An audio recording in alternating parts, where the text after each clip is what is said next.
Hello friends, তোমরা কেমন আছো? আমি কিন্তু বেশ ভালো আছি তোমাদের ভালোবাসায়। তো আজকে যেহেতু সোমবার আর শ্রাবণ মাসের লাস্ট সোমবার, তো আজকের জন্য একটা নিরামিষ রেসিপি তোমাদের সাথে শেয়ার করতে চলে আসলাম।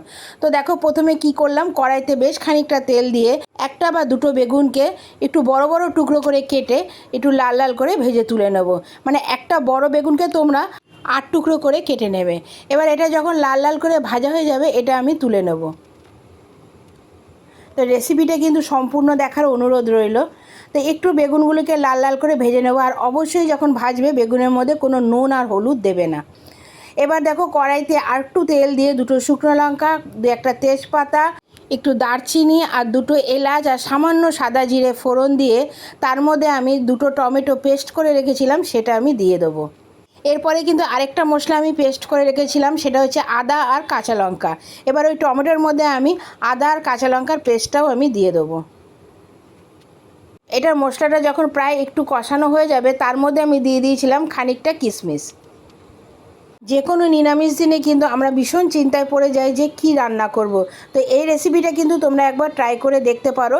রেসিপিটা কিন্তু দারুণ হয়েছিল খেতে। এরপরে আমি আগের থেকে একটু মুগ ডাল ভিজিয়ে রেখেছিলাম। মুগ ডালটা খানিকক্ষণের জন্য যদি তোমরা ভিজিয়ে রাখো, তাহলে অনেকটা নরম হয়ে যায়। আর দেখো, মুগ ডালগুলো একটু মোটাও হয়ে গেছে ভিজে।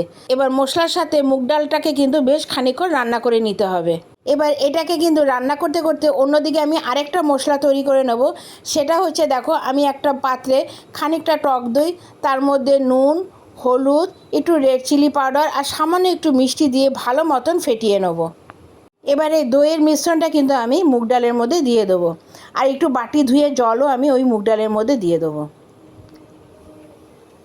এবার এ কটা জিনিসকে ভালো মতন মিশিয়ে নেওয়ার পর আটটু পরিমাণ মতন জল দিয়ে দিতে হবে, যাতে মুগ ডালটা আটটু ভালো মতন সেদ্ধ হয়ে যায়।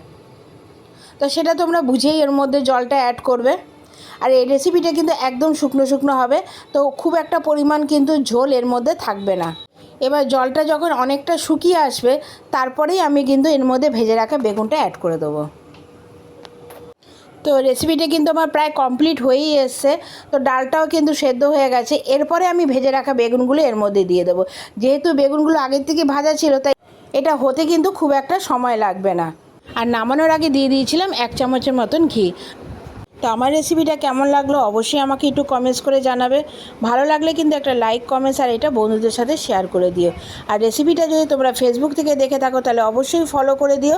আর যদি ইউটিউব থেকে দেখে থাকো, তাহলে আমার চ্যানেলটা সাবস্ক্রাইব করে দিয়ে বেল আইকন বাটনটা টিপে দিয়ে আমার পাশে থেকো, যাতে এরকম নিত্য নতুন রেসিপি যখনই আমি শেয়ার করব, তার নোটিফিকেশান সবার আগে তোমাদের কাছে পৌঁছে যায়। আবার আসবে একটা নতুন রেসিপি নিয়ে, আবার দেখা হবে। এখনের জন্য টাটা।